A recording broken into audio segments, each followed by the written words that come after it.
Bonjour Marion, bonjour à toutes et à tous, merci de nous rejoindre. Merci Julie de passer ce moment avec toi, je suis ravie. Mais Ouais. écoute, moi aussi, c'est avec beaucoup d'émotion parce que tu présentes ta formation, ta nouvelle formation. Oui, Donc, on va faire le point sur l'intuition, ce que tu proposes et ta vision que tu transmets dans cette formation. Alors, pour te présenter peut-être, tu es thérapeute psychocorporel et tu travailles à la frontière de l'Espagne, c'est ça? oui, c'est ça, près de Perpignan. Donc, je suis thérapeute psychocorporelle depuis plus de 20 ans maintenant. Et donc, au fur et à mesure de ces 20 années, j'ai développé une technique particulière que j'ai peaufinée au fur et à mesure de mes expériences, des séminaires et des formations. C'est ce qui m'a amené à mettre en place cette formation Intuition Énergie au jour d'aujourd'hui. C'est une super formation. Moi, j'ai eu beaucoup de chance parce que je l'ai pu en profiter et voilà la Mhm. faire. Alors, je suis journaliste, hein, ça fait des années que j'expérimente et que je teste plein de choses dans l'invisible. Et j'avoue que là, moi, j'ai adoré parce que, comme tu dis, c'est intuition et énergie. C'est pas qu'une formation qui permet de se connecter à son intuition. C'est aussi une occasion de monter en taux vibratoire, de se retrouver. Et on sort de la formation vraiment avec un nouvel état d'esprit, une nouvelle énergie, vraiment quoi. Oui, merci pour ce retour. Ça me fait plaisir parce que c'est beaucoup de temps, beaucoup d'énergie et c'est le fruit d'un travail, d'une pensée. C'est un processus énergétique particulier auquel j'ai réfléchi. Et donc, ça fait du bien de partager avec les retours aussi. Donc, oui, c'est une formation que j'ai mis dans le but de transformer, qui a un processus énergétique particulier euh, où on va passer par une libération, un apaisement sur le mental, sur les émotions. Il y a un travail en profondeur sur les croyances. Et surtout, au fur et à mesure, j'ai mis en place aussi une soixantaine de méditations, d'exercices pratiques qui vont permettre petit à petit d'accéder à d'autres champs vibratoires au fur et à mesure et surtout d'intégrer, que ça soit pas fort directement pour le cerveau parce que sinon c'est comme si tu arrives dans une salle où en fait il y a la musique qui est super, mais qui est à fond. En fait, ça peut être intéressant, ça peut être agréable à un instant, mais tu n'y restes pas. Donc le but, c'est vraiment de peaufiner, d'intégrer et aussi d'ouvrir à la plasticité neuronale, à force de répétition, à force d'intégration, pour pouvoir intégrer, pour que ça chemine en fait au niveau de notre esprit, au niveau émotionnel, et pour que ça change et qu'il y ait plus de bonheur et plus de paix. C'est ça le but de cette formation, c'est développer l'intuition et les capacités extrasensorielles, mais ce qui est intéressant, c'est le chemin. Mm. Et l'arrivée, il n'y a pas d'arrivée, mais en tout cas, Mm. il y a un état de bien-être Oui. général qui se met en place. Et ça, c'est vrai.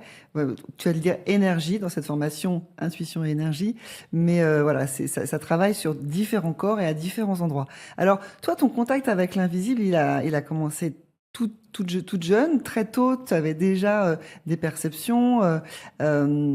Là, hors antenne, tu nous parlais par exemple d'une anecdote au moment du bac qui était assez rigolote. Est-ce que tu veux nous la partager? Oui, je peux. Oui, donc effectivement, moi, depuis l'enfance, j'ai des perceptions extrasensorielles.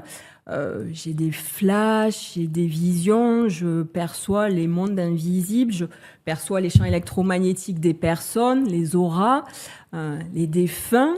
Et donc, j'ai appris à grandir avec cette conscience élargie et à vivre des expériences et à naviguer entre le visible et l'invisible. Et c'est vrai que comme ça fait partie de mon quotidien depuis l'enfance, c'était quelque chose qui était facile.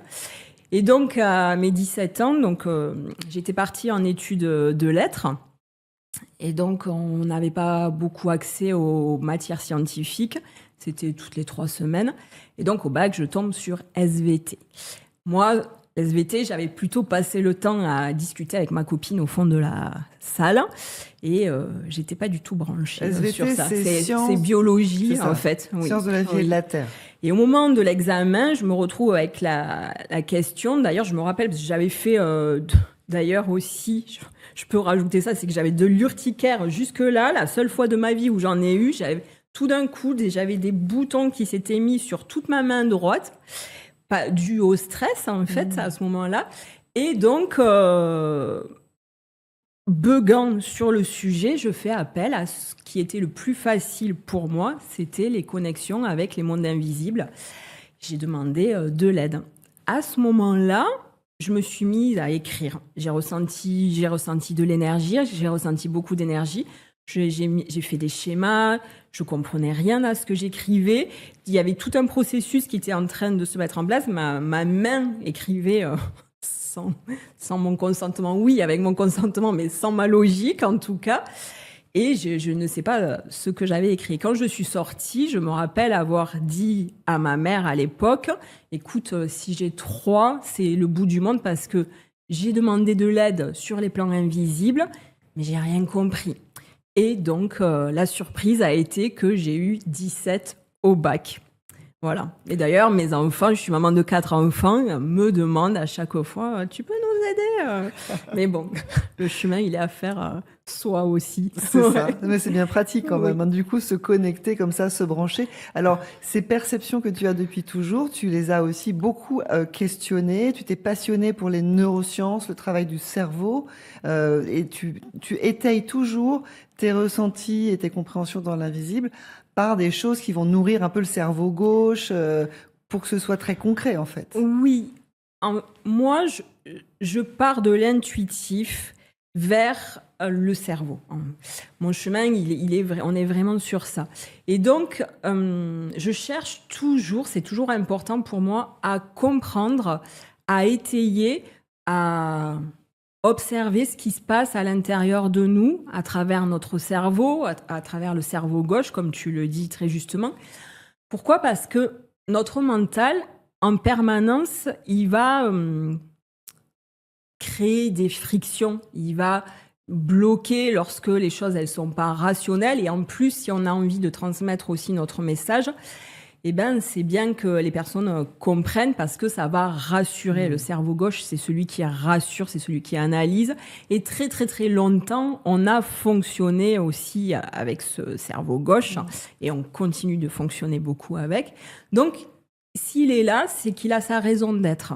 Donc, il y a besoin aussi d'apaiser cette partie-là et puis de comprendre aussi, pour avancer, ce qui se passe au niveau du cerveau. C'est pour ça que j'ai aussi fait des formations en neurologie fonctionnelle, en functional thérapie, pour comprendre l'effet du cerveau sur nos émotions, sur notre rythme, sur notre processus de fonctionnement, sur la naissance, sur tout notre schéma, comprendre ce qui se passe à travers nous, parce que ça permet de poser la logique et la compréhension et de mettre des mots, parce que on a besoin de mots pour avancer aussi. On n'est pas que dans le ressenti. C'est ça. Ouais. C'est toute la difficulté, parce que effectivement, toi qui es câblé et qui reçoit plein de choses, les mettre à disposition des moldus, des gens comme moi qui n'ont pas ces capacités-là, c'est un petit peu ça le grand enjeu. Et tu as super bien réussi dans cette formation. Moi, c'est vraiment ce qui m'intéresse, c'est que voilà, il y a une part méditative où tu nous emmènes comme ça à aller explorer en nous. C'est toujours en nous, c'est pas d'aller chercher chez un gourou ou quoi. Non, les ressources elles sont à l'intérieur, mais en même temps c'est expliqué, c'est étayé, les exercices. Alors on parle du cycle, tu parlais aussi effectivement du mouvement du temps, ça c'est hyper intéressant parce que il y a vraiment une progression et on sent qu'on peut pas mettre la charrue avant les bœufs et que voilà, les croyances limitantes, il faut s'y coller et à un moment précis, pas trop tard, pas trop tôt. D'ailleurs, j'étais assez surprise de voir les croyances limitantes dans cette formation parce que je me suis dit au début quel rapport avec l'intuition. Puis après, en faisant l'exercice, j'ai tout de suite compris. Mais est-ce que tu veux peut-être nous expliquer Les croyances, c'est toujours les croyances limitantes. Attention, parce qu'on a les croyances qui sont constructives et limitantes. C'est toujours des chaînes, pour moi, qu'on peut diluer, qu'on peut briser, qu'on peut accueillir avec amour. Parce que une croyance, elle va se construire aussi en fonction soit d'une expérience, soit des mots qu'on nous a dit à répétition à travers l'apprentissage. Elle peut se construire aussi à travers le transgénérationnel, à travers l'arbre de la lignée. Et donc, l'intuition, tout le monde naît intuitif. On est des êtres naturellement intuitifs. On fait partie de la nature. Et lorsqu'on observe la nature, il n'y a pas de logique, il n'y a pas de raison. La nature, elle est naturellement intuitive. Tout est facile, tout est fluide. Et nous, humains, on a notre cerveau et donc on va grandir en fonction des expériences et on va se créer une structure de croyances, un fonctionnement de croyances qui peuvent soit laisser la place à l'intuition. Si je grandis dans un environnement propice qui fait la place à l'expérience, à la parole, à la confiance dans l'intuition, je vais plutôt avoir des croyances positives par rapport à l'intuition. Mais si je grandis dans un environnement où que j'ai des expériences qui bloquent mon flux intuitif, à ce moment-là, je vais installer des croyances limitantes. Et notre intuition, elle va se manifester de plusieurs façons. Elle va se manifester par les récepteurs sensoriels. On peut avoir des tensions, on peut avoir des frissons, on peut avoir des douleurs dans le ventre, la nuque, une barre dans la nuque. Bref, on a tous notre fonctionnement physique, mais aussi l'intuition et les perceptions extrasensorielles, elles peuvent se manifester sous forme de pensée. Et là, sur ce terrain-là, il y a les croyances. Donc, plus je vais avoir des croyances limitantes qui vont être solides, qui vont être ancrées, plus je vais faire barrage au flux intuitif, plus je vais bloquer l'accès à cette énergie et à ce monde ouvert aux perceptions extrasensorielles. Donc, c'est essentiel de travailler sur ce système de croyances, pour les comprendre, pour les aimer, parce que moi, je pars toujours du principe que si elles sont là, c'est qu'elles ont leur raison d'être. Je ne suis pas partisane de allez hop, on efface, on libère les croyances comme ça parce que elles sont négatives. Non, c'est qu'à un moment donné, elles ont eu leur intérêt, elles ont été efficaces et je pars toujours du principe que c'est important de remercier les croyances pour justement fluidifier ce champ mental. Plus on le fluidifie, plus justement l'intuition, elle va circuler, la vie, elle va circuler, l'énergie va circuler et nos croyances, elles vont faire ami avec tout notre système intuitif et on va avoir de l'espace dans notre système cérébral aussi. Ouais. Hyper intéressant. Et du coup, c'est pas effectivement balayer les croyances, que plutôt les remplacer, les remodeler, les remercier et les transformer. Alors, tu parlais tout à l'heure des sensations physiques, la barre dans la nuque, le ventre qui se serre. Et ça aussi, c'est quelque chose que j'ai appris dans ta formation. Moi, je pensais que l'intuition, ça venait dans la tête, en fait. Je pensais pas que le corps avait autant d'importance. Et il en a énormément. Dans cette formation, tu passes sur tous les sens et on va découvrir plus d'acuité dans chacun de nos sens. Tu nous apprends à aiguiser comme ça la vue, l'ouïe, la sensation kinesthésique. Comment se fait-il qu'on pense tous que l'intuition, c'est une petite voix dans l'oreille, en fait? On pense que c'est souvent comme ça. Parce que ça, c'est le mental qui réfléchit à ça. Mais effectivement, il y a plusieurs niveaux d'intuition. On va avoir l'intuition logique, qui est liée à notre fonctionnement. Par exemple, on arrive dans cette salle ou dans une salle qu'on ne connaît pas. Inconsciemment, mon intuition logique, inconsciente, elle va réfléchir où est-ce que je vais me poser, comment je vais m'asseoir. Oui. Où est-ce que je vais poser les pieds? Qu'est-ce que je choisis? Il faut que je pense à éteindre mon portable. Est-ce que j'ai répondu à ce mail?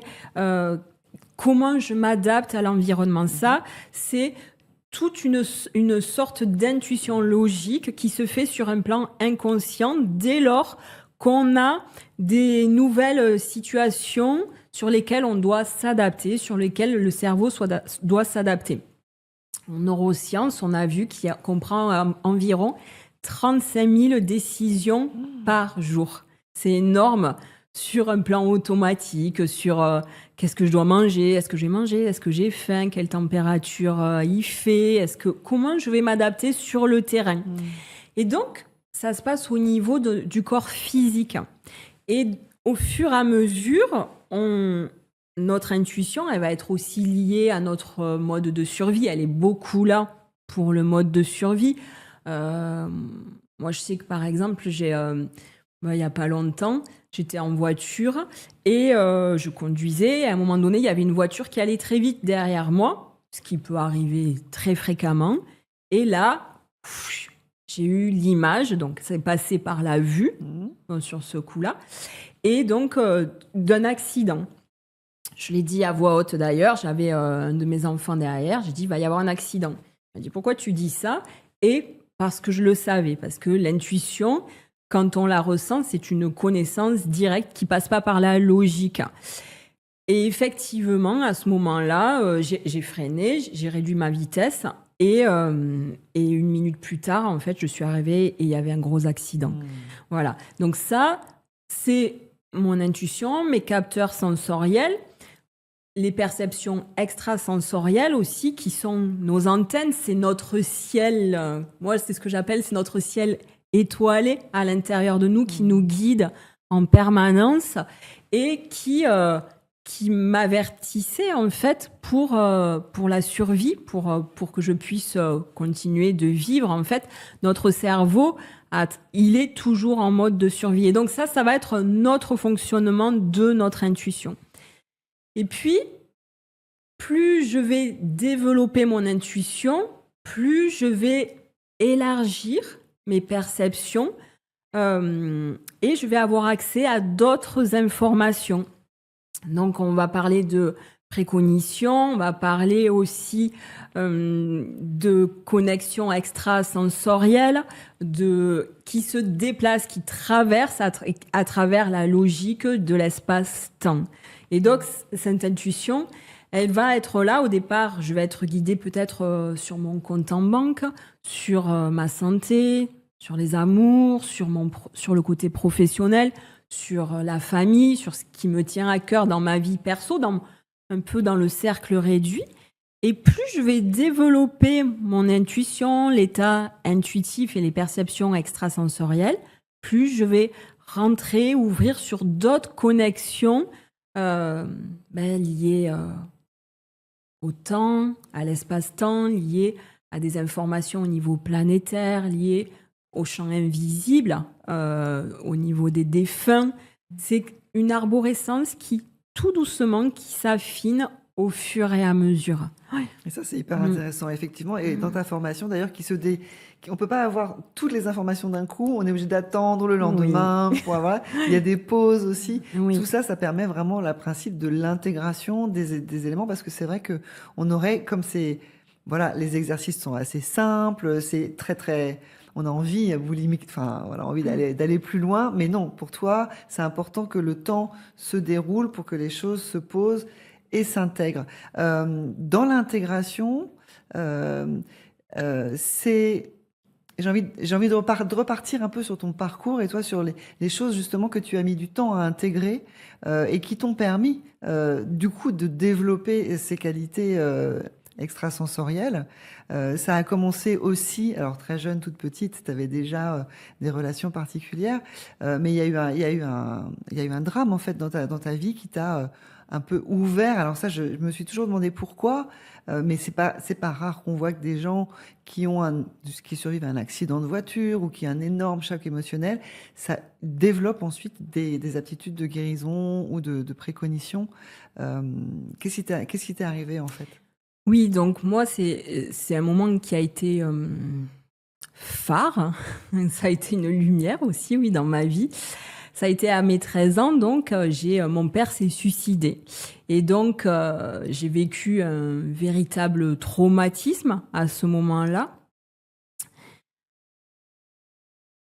Ce moment où j'ai touché la blessure au plus profond, ce moment où ça a été très violent, parce que je ressentais déjà quand il y a une mort, quand il y a un suicide, on n'est pas sur une mort naturelle. Et il y avait des non-dits, il y avait des ressentis que j'avais en tant qu'enfant, qui naviguaient déjà et que je percevais déjà en amont au niveau du futur. J'avais des images, mais quand on est enfant, il y a ce décalage entre les perceptions et la réalité. Et donc, à 13 ans, ça a été un vrai traumatisme, ce moment-là. Mais à la fois, à la même intensité que j'ai vécu cet événement, mes perceptions extrasensorielles se sont développées encore plus, davantage, parce que le cerveau, il a horreur du vide. Donc, face à un traumatisme, soit on va tourner en boucle sur le trauma, soit chez certaines personnes, il y a effectivement au niveau post-traumatique une ouverture de conscience qui peut se faire à travers la résilience et où on va chercher des réponses. Ça a été mon cas où je suis allée davantage dans les mondes invisibles pour comprendre qu'est-ce qui se passait autour de la mort, avoir des réponses, comment ça fonctionne, la mort, qu'est-ce que c'est, quelle est cette énergie, quelle est cette vibration, passer au-delà.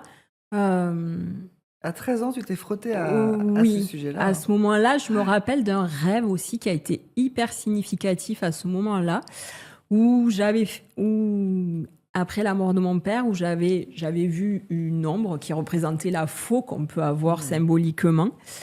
Et il y avait une voiture, encore une voiture. Et donc, je passais à travers. J'avais très peur de passer à travers, mais dans mon rêve, je savais que je devais traverser la mort, en fait, ce champ invisible de la mort. Et quand je l'ai traversé, je me suis retrouvée, et là, il y a eu une femme très, très lumineuse qui est apparue. En fait, ça a passé des caps, comme les temples bouddhistes où on passe, en fait, où il y a des monstres qui font peur à l'entrée et où on traverse l'émotionnel pour accéder à plus d'ouverture, plus de réalisation de soi. Ce rêve, je m'en rappelle encore, il a été très fort et très souvent, j'y pense parce qu'il a vraiment été significatif de ce moment-là. En fait, il m'a permis d'aller au-delà. Et c'est les moments où je me suis intéressée, où j'ai commencé à lire des livres sur Alice Bailey, Patrick Drouot. En fait, je n'avais de cesse que de comprendre. À ce moment-là, mes perceptions se sont élargies. Je rêvais toutes les nuits, j'ai commencé les voyages astro et où ma conscience s'est élargie et se déplaçait, naviguer entre les champs du visible et de l'invisible. Et ça a été une profonde accélération jusqu'à ce que je puisse ouvrir mon cabinet, mais ça s'est jamais arrêté, mais ça a vraiment été un temps d'accélération que je regrette pas en fait, qui a été magnifique aussi, qui a fait partie du chemin. Ouais. C'est ça, donc quand même un message d'espoir pour toutes les personnes qui traversent des moments comme ça qui sont très bouleversants. Il y a toujours un cadeau derrière, c'est difficile à entendre, mais pourtant c'est la vérité. Oui, moi j'aime beaucoup cette phrase, c'est quand on touche le fond du puits qu'on voit les étoiles. C'est vraiment ça, quand on touche la blessure, derrière la joie est là, parce qu'elle laisse l'ouverture à d'autres choses. Ouais. C'est ça. Et alors, tu parles de joie, des émotions. Effectivement, elles ont aussi une place très particulière dans ta formation.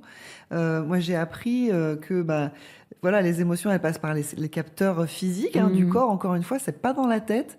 C'est toujours très surprenant de découvrir que en fait, le monde n'est pas du tout comme on peut l'imaginer. Et ces émotions, elles sont en lien avec les capacités extrasensorielles. C'est aussi des indicateurs d'intuition. Et pas forcément que la joie, d'ailleurs. Oui, tout à fait. Notre intuition, elle nous permet de nous aligner. Elle nous permet de nous réajuster c'est notre boussole, c'est notre phare. Et les émotions aussi. Et nos émotions, elles ont été mises en place. Elles sont là, en tout cas, vecteurs pour nous permettre de nous aligner. À un moment donné, si je ressens de la colère à l'intérieur de moi, ça va m'indiquer que la situation que je suis en train de vivre, c'est pas OK pour moi. C'est pas...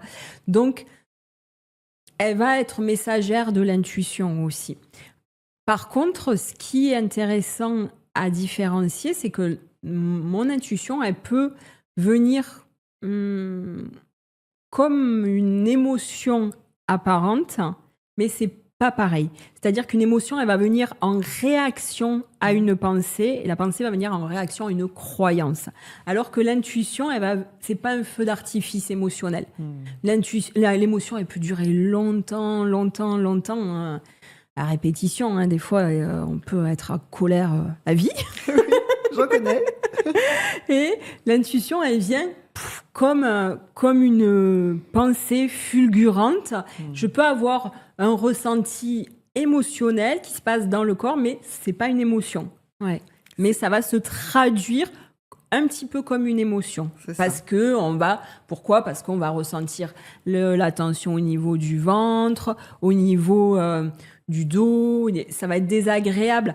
Et je dirais que notre intuition, elle est toujours là dans le but de nous servir, de nous aligner. C'est le chemin de l'âme, c'est la connexion avec l'âme, l'intuition.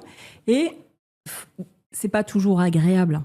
On n'a pas toujours envie d'écouter son intuition. On n'est pas toujours... Elle nous embête, des fois. On fait... j'ai pas envie. Et à ce moment-là, les sensations physiques, elles sont pas agréables. Mais moi, je prends toujours l'exemple, si je suis dans un avion et qu'il y a des voyants rouges, on va dire que ce sont les émotions qui sont plutôt désagréables, la colère, la tristesse, la jalousie, la culpabilité, et puis il y a les voyants verts, la paix, la joie, les voyants bleus. Je suis plutôt contente que mes voyants rouges fonctionnent. C'est plutôt pratique et ça permet de réajuster.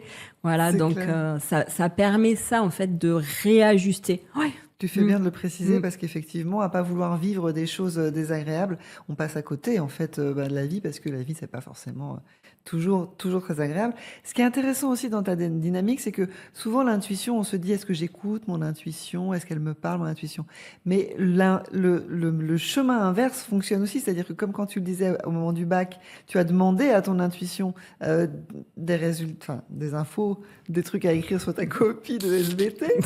Et de la même façon, cette intuition, une fois qu'on arrive à l'écouter, on peut aussi la solliciter à tout moment. Quel choix faire et ça, c'est hyper précieux parce qu'aujourd'hui, il y a quand même beaucoup de gens qui se posent des questions, on est en quête de sens, on est un peu mouvementé, l'environnement est pas très stable, c'est un peu compliqué. Donc, c'est quand même hyper pratique de pouvoir s'appuyer comme ça sur ces qualités. Oui, tout à fait. L'intuition, moi, je parle toujours de l'intention. Parce que l'intention, elle est essentielle aussi dans notre communication, à notre intuition.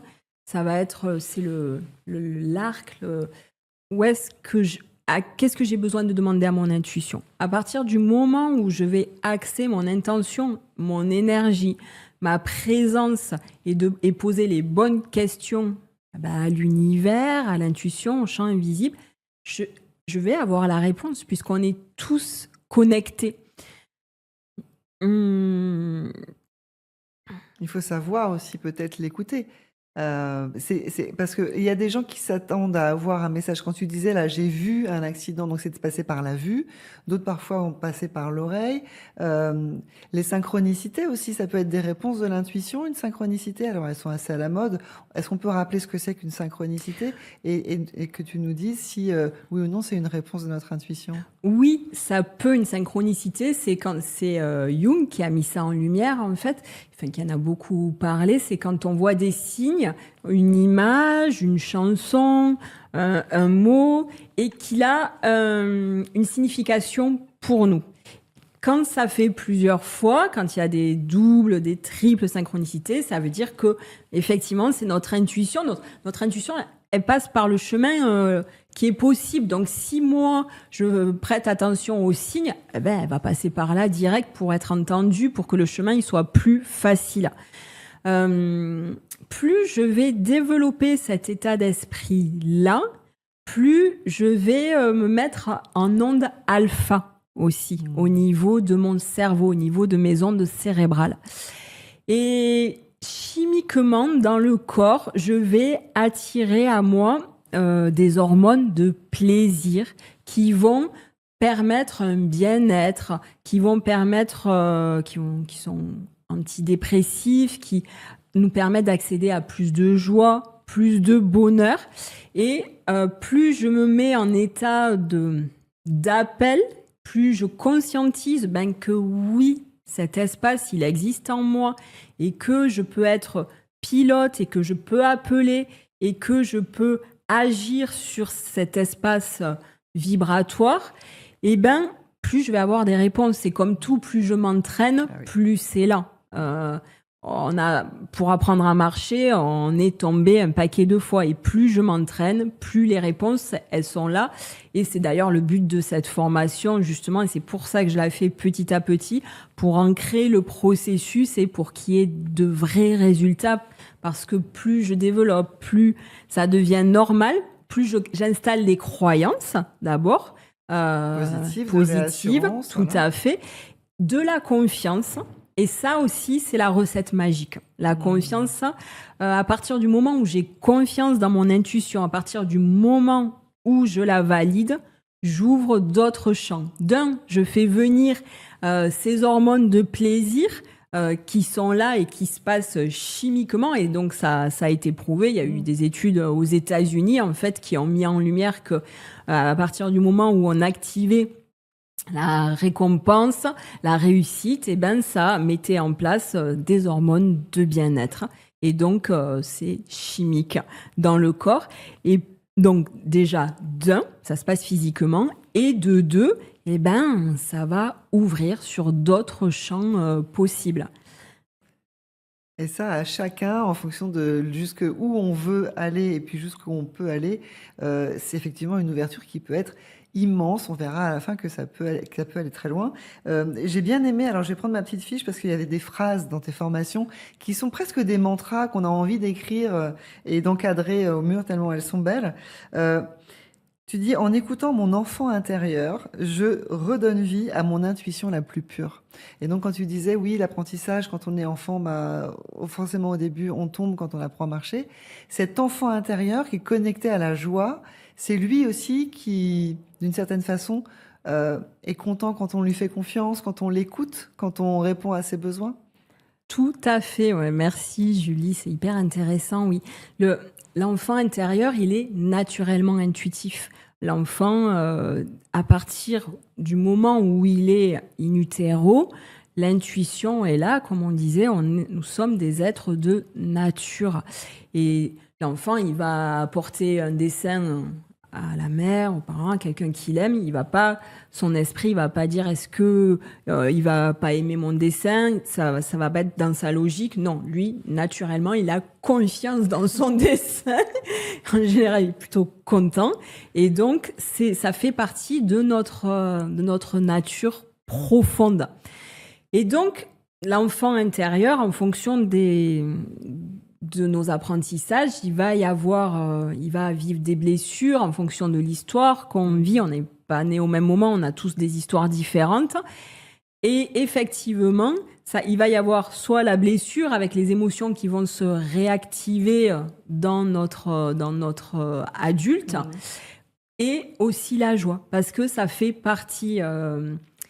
dans la formation, d'ailleurs, dans le montage avec Juliette, ma monteuse, à un moment donné, il y a un exercice où on a beaucoup ri parce que on s'entraînait à réussir. Donc, on n'était que dans ça.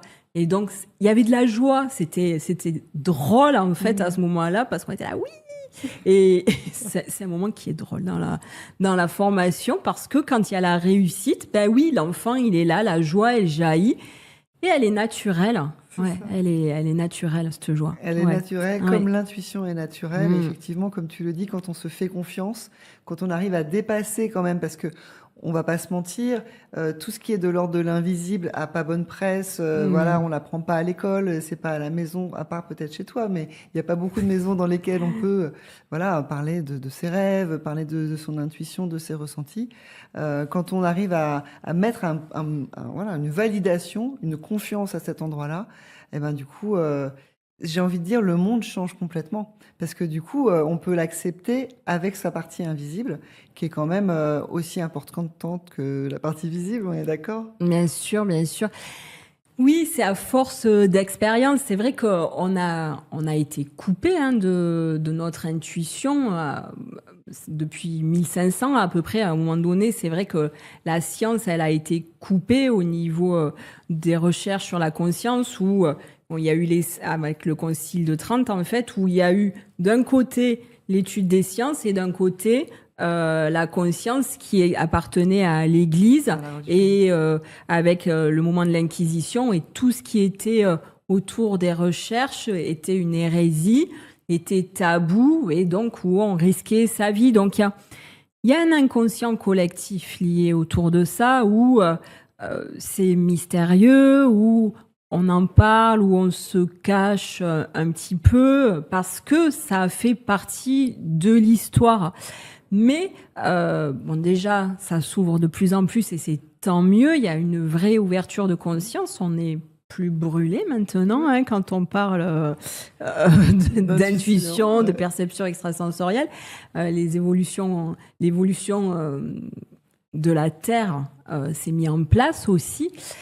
Mais c'est vrai que plus on fait confiance, plus il y a cette joie qui est là et plus on peut l'apprendre à nos enfants, plus les croyances positives s'installent. Par exemple, moi je sais qu'en ce moment-là, j'ai mon petit dernier là, il a capté qu'il pouvait communiquer télépathiquement avec les animaux. Et donc, et moi, je lui ai dit, ben oui, tu communiques avec. Et en fait, il n'arrête pas de s'entraîner. Et donc, pour lui, il est persuadé que effectivement, il communique avec les animaux à travers la pensée. Bon, ben il a 7 ans, mais c'est une croyance qui est en train de s'installer. Et ça, à c'est ce plutôt moment-là. une croyance positive, parce qu'en plus, ils sont pleins de sagesse, les Et oui. animaux, Ouais. et c'est fantastique. Alors, tu disais, on n'est plus brûlé quand on parle d'intuition aujourd'hui. Est-ce que l'intuition féminine, alors je voudrais pas enfoncer des portes ouvertes, Oui. mais quand même, l'accès aux émotions, le fait de parler de ce qu'on ressent, c'est quand même des qualités qui sont plus de l'ordre du féminin. Et est-ce que l'intuition, avec les femmes, en fait, on a jeté le bébé avec l'eau du bain, c'est-à-dire que tout ce qui est pas masculin, cartésien, yang, voilà, dans une dynamique un petit peu d'efficacité immédiate et voilà de rationalité, la partie yang du monde, yin-yang. Est-ce qu'on peut se dire que voilà, avec l'intérêt pour la polarité féminine aujourd'hui, pour ralentir, pour accueillir, c'est plutôt une bonne nouvelle justement pour déployer l'intuition? Oui, tout à fait. C'est vrai que pendant longtemps, les hommes, ils parlaient pas de leurs émotions. Ça faisait partie, pareil, d'un inconscient collectif où c'était pas naturel, où il y avait cette croyance limitante qui était là, où un homme, ben, ça doit pas pleurer, ça doit pas ressentir, ou ça doit être dur, et les femmes étaient plus enclins à parler des émotions parce que elle s'occupait davantage des enfants, de la famille et aussi de la survie de l'espèce finalement au niveau familial. Ouais. Donc il y avait ce développement qui a été davantage mis en lumière. Mais moi, je remarque qu'il y a de plus en plus d'hommes qui s'ouvrent à leurs émotions, à leur intuition, à ces capacités qu'on peut dire féminines qu'on a en nous.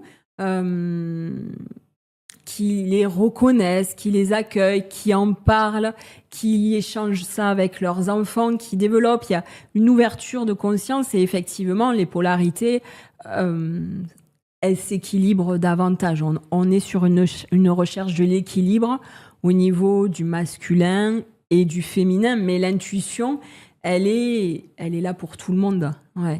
Elle est là pour tout le monde, mais elle est quand même dans la polarité féminine du point de vue vibratoire, si on voit ça. Et donc, c'est plutôt une bonne nouvelle. Énergétiquement, on sait que tout le monde est embarqué dans une énergie. C'est un peu comme quand on fait, je sais pas, dans un concert, quand il y a des mouvements de foule, tout le monde y va. Et donc, cet intérêt pour le féminin, pour le yin et pour l'intuition, d'une certaine façon, facilite l'accès aussi à l'intuition. Ta formation, elle va évidemment aider tout le monde à accéder à ça, mais il y a aussi un mouvement social aujourd'hui. On dit, moi j'avais un ami numérologue qui disait les années 1000 pour le masculin, les années 2000 pour le féminin. Voilà, on est en 2025, 2026. On sent que cette polarité yin, elle est en train de s'ouvrir et que sans doute qu'aujourd'hui, c'est plus facile d'accéder à son intuition qu'il y a 20 ans, qu'il y a 30 ans.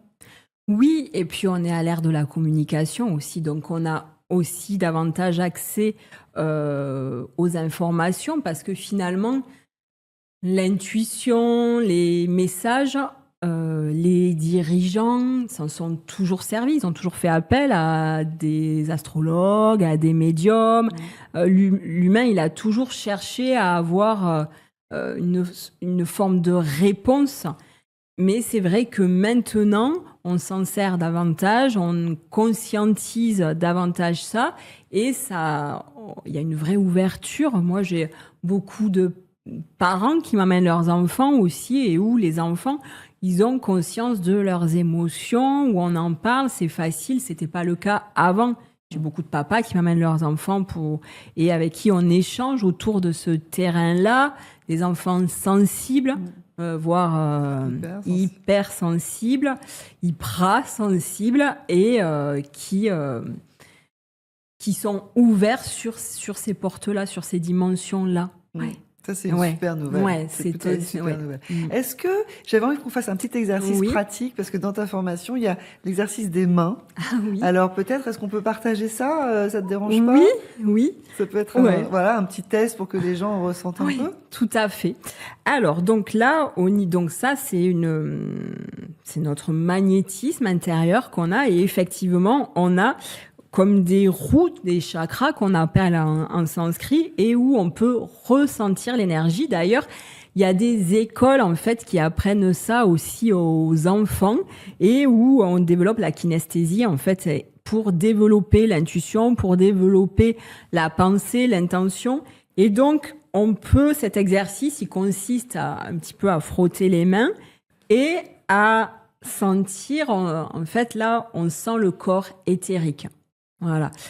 Le corps éthérique, c'est quoi? C'est donc si tu le ressens, tu peux ressentir qu'il y a une barrière, une tension. Qu'est-ce que tu sens dans ton corps, dans tes mains? Comme une sorte de courant d'air. Ouais. S'il y avait un courant d'air. Ok. Et puis des picotements. Ouais. C'est ça, c'est le nerf. Par contre, tu vois, moi, c'est plus... Toi, c'est comme ça, moi, c'est comme ça. Ah oui, parce que j'ouvre. Ça, tu peux aller au-delà et teste, tu vois, quand est-ce qu'il y a des résistances. Alors, en fait, donc, ça, on est comme des poupées russes, on a notre corps physique, et donc, ça a été montré dans les médecines orientales, où on a des corps énergétiques, en fait, et où on est capable d'ouvrir au niveau dimensionnel. Chaque corps sont des informations différentes. Et donc là, ce qu'on sent, la première résistance, c'est notre corps éthérique, où on a toutes les données, toutes les transmissions de notre naissance jusqu'à notre mort. Voilà. Donc, c'est ce qu'on peut et il est directement relié au corps physique. Après, on part sur l'astral.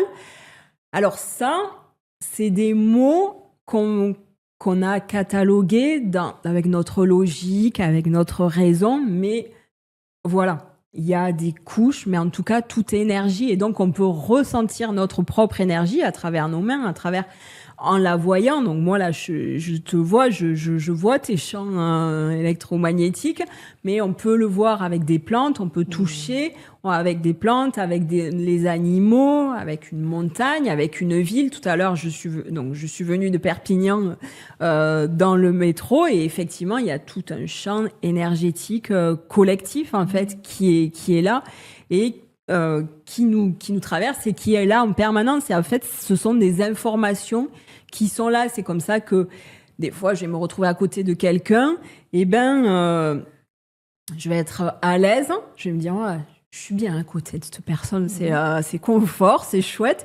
Et puis, il y en a où je vais avoir du mal parce qu'en fait, tout notre corps est empreint d'énergie et on vibre tous à une fréquence énergétique différente. On a tous et toutes une aura unique aussi et personnelle. Et donc, on a tous nos champs avec des couleurs. Le corps éthérique, il y a une odeur. Quand, quand par exemple, les personnes où il y a beaucoup de médicaments ou de drogues, où tu peux ressentir en fait des odeurs au niveau du corps. Oui, c'est de la matière. Dans le corps astral aussi, en fait, tout ça, ce sont des champs d'information qui sont de plus en plus subtils, qui sont de moins en moins denses au fur et à mesure où on s'éloigne du corps physique. Ouais. D'accord, donc ça va être ça, avec ta formation, on va pouvoir rentrer, et donc à la fin de ta formation, je vais pouvoir sentir, voilà, c'est ça. J'adore. Ouais. Alors, il y a aussi un truc qui m'a beaucoup amusé, c'est que tu te donnes, par exemple, comme conseil, d'aller demander à des personnes qui nous ont inspirés, mais ça peut être Frida Kahlo, ça peut être, je sais pas... Et oui. Incroyable, George Sand. Tu peux te connecter et aller... Oui, parce qu'en fait, on est tous interreliés. L'humain, il est on est des êtres de nature. Nous sommes des êtres de nature. Et donc, la nature, on le voit. Les arbres, au niveau racines, les racines, elles sont invisibles. Mais les arbres, ils vont connecter les uns avec les autres.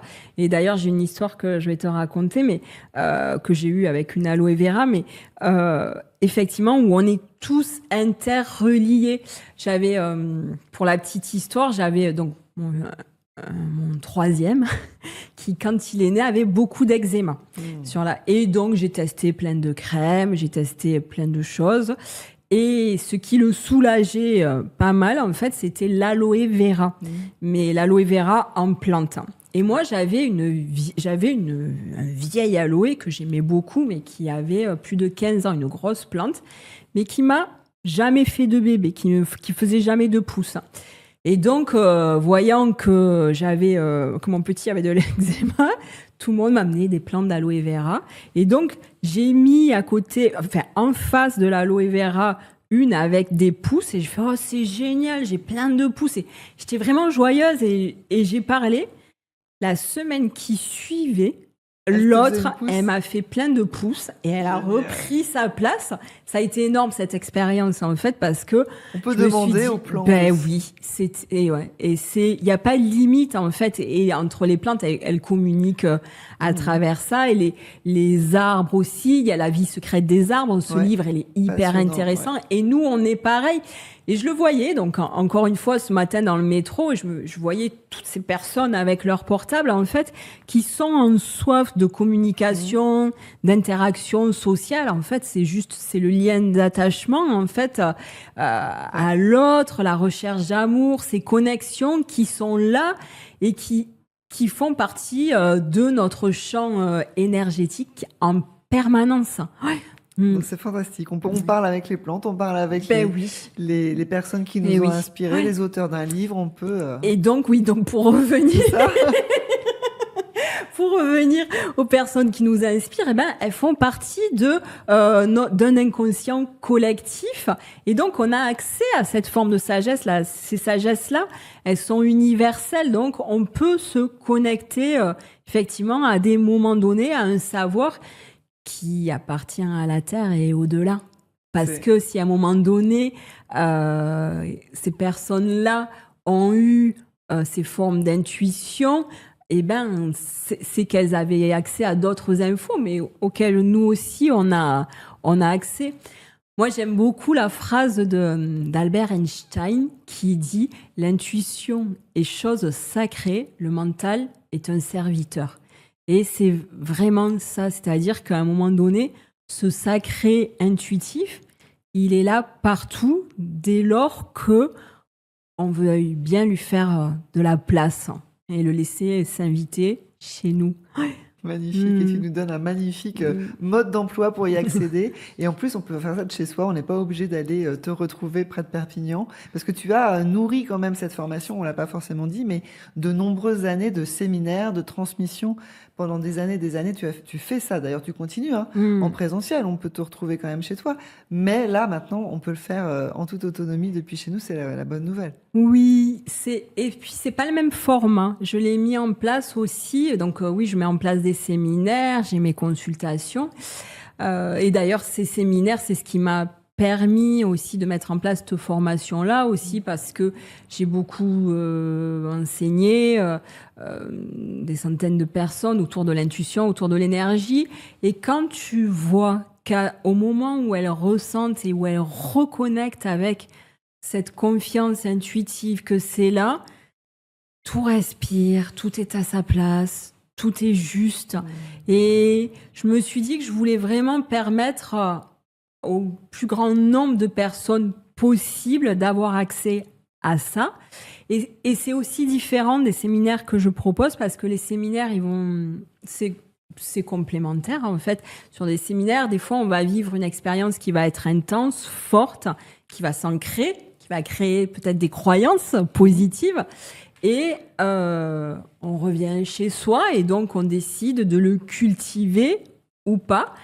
Et cette formation donc en ligne, justement, elle est là pour permettre d'amener, de changer ce taux vibratoire, cette fréquence, de vivre des expériences dans le quotidien pour que, ça puisse agir sur la plasticité neuronale, notre cerveau qui puisse intégrer les informations et s'ouvrir au fur et à mesure. Cette formation, elle est comme tu arrives dans la forêt, on va dire que le chemin, il est brouillé, et petit à petit, tu vas ouvrir, tu vas déconstruire des croyances, tu vas faire de la place, et petit à petit, tu fais ton chemin, et ton chemin, il est beau, tu vois, et tu prends plaisir, et tu dis, là, j'ai fait un beau parcours, et là, je continue à avancer, et ça s'ancre dans le corps, ça s'ancre dans les cellules, ça s'ancre au niveau de l'énergie. Et puis, ce qui est génial, que je trouve, c'est que tu peux le partager parce qu'aussi, quand il y a une personne qui bouge, qui se transforme, moi je dis c'est tout l'univers qui bouge. C'est comme le sable dans le désert. À un moment donné, il y a un grain de sable, et le désert bouge, avance. Et nous, c'est pareil. En fait, à partir de là, ça permet d'amener d'autres fréquences vibratoires à la maison. Et puis des fois, on est dans notre jus à la maison, il faut le dire aussi, on n'arrive pas à bouger, on est bloqué, on est englouti. Et là, ça permet d'avoir accès à ces outils-là et à vie aussi. Donc ça veut dire que même s'il y a des pauses, on peut y revenir, on peut réintégrer. Oui. Sur le parcours de la forêt, moi j'ai l'impression, comme on peut sentir de plus en plus les corps, j'ai l'impression qu'on peut la faire 2 fois, 3 fois cette formation. À chaque fois, on monte encore un niveau vibratoire. C'est un peu infini en fait. Et ça sera jamais les mêmes expériences. Aussi bien, à un moment donné, tu fais une méditation, tu vis une expérience réparatrice qui va t'apporter quelque chose, et puis tu vas la revivre et ça sera encore différent parce que, comme on disait, ça s'affine au fur et à mesure. Et dans notre cerveau, on va avoir accès à ces ondes alpha de plus en plus. Et ça va ouvrir. Et donc, on va être en zone de confort dans quelque chose qui, auparavant, on était complètement en inconfort. Moi, le nombre de personnes qui me disent, moi, je sais pas, je suis pas trop intuitive ou j'ai beaucoup d'émotions. Est-ce que je vais y arriver? Est-ce que je vais être à la hauteur? En fait, c'est tout un tas de questionnements qui sont là. Et en fait, cette formation, elle est là justement pour déconstruire tout ça. Et aussi, j'ai pas mal de personnes aussi qui sont hyper extra-sensibles. Moi, j'aime bien dire extra parce qu'hyper, il y a un côté un peu lié à la maladie des fois, donc, ou haute sensibilité. Et ces personnes-là, souvent, elles ont beaucoup d'émotions. Je le vois aussi je reçois beaucoup d'enfants en haut potentiel émotionnel, intellectuel. Les émotions, elles sont fortes. Ça va avec, c'est normal et c'est pas grave et c'est OK. Et Par contre, il y a besoin d'avoir des outils, d'accéder à cette zone de calme. Et plus on y a accès, plus ça se développe, moins il y a d'angoisse, et voire plus du tout. Et plus les réponses à nos questions, elles viennent facilement et rapidement. Ouais. Avec fluidité, comme tu le disais depuis le début, c'est hyper important. C'est aussi, quand on connecte à son émotion, on connecte d'une certaine façon à sa dimension la plus subtile, la plus intelligente, celle qui nous veut du bien, celle qui nous prend par la main. Et donc, il y a quand cet échange, ce contact est mis en place, on parlait de confiance tout à l'heure, il y a vraiment ça qui se met en place. Et du coup, après, ça ouvre tout. Donc, c'est fantastique. Où est-ce qu'on peut te trouver, ton site internet, le site de la formation? Est-ce que tu peux nous donner tout ça? Oui. Alors, donc, on peut me trouver à pour cette formation, à institutlesvoiesdelavie.com, sur Instagram à Guéral Marion, sur Facebook aussi à Marion Guéral, thérapeute psychocorporelle. Et puis, à Perpignan aussi, si vous avez envie de soleil et de fluidifier, de vivre en présentiel. J'ai des séminaires qui sont prévus et puis pour les consultations. Ouais. C'est ça, ça c'est chouette. C'est vrai qu'il ne faut pas oublier quand même la vraie vie. Et il t'arrive quand même de venir faire un peu des conférences, te déplacer en France, ou tu es tout le temps collé à Perpignan? Non, c'est ouvert. Donc je vais là où on m'appelle, et même au-delà, si c'est pas fermé. Super, comme les capacités extrasensorielles. C'est ouvert sur tout le territoire. Ouais. Génial. Écoute, merci infiniment pour tous ces échanges, pour Julie. ces partages. Et puis on va développer notre intuition. Allez, merci à toi. Merci beaucoup, puis à bientôt alors. Allez, à bientôt. Au revoir. Au revoir Julie, merci.